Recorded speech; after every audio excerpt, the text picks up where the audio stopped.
So Terry, can you tell me what EEF are hoping to achieve here today? I think it's more, in terms of hoping output from the day and hoping to achieve something going forward, it's essentially raising the awareness of the need for skills in our sector. I think some good work has been done.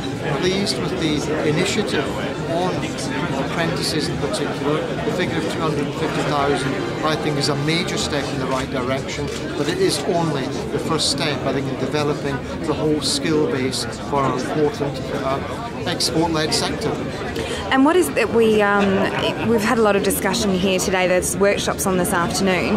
What do you think should be done with the information that's gathered today? Well, clearly it needs to be brought together. We need to look at the detail of it, look at the key strands, the three threads of it, and of course out of that pull together some action plan. So this is what all this is about, pulling together and delivering some actions from the day. And we've had quite an amazing turnout. Would you say that skills is obviously something that's on the agenda for manufacturers? Without a doubt, skills have been, and to be fair, they've been on the agenda for some time.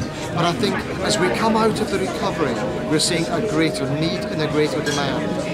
We're currently still about 8.5% below the peak of manufacturing output vis-a-vis where we were in the first half of 2008. And at this relatively early stage of that recovery, to be seeing such demand, such very critical demand for the need for skills, as I say, at this relatively early stage, is quite concerning.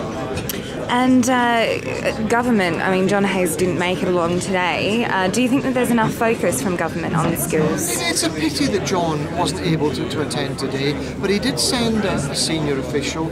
We did have the video message from him, and yes, I do think that the government is taking steps as part of the growth review in the right direction. Now, there's much more to come.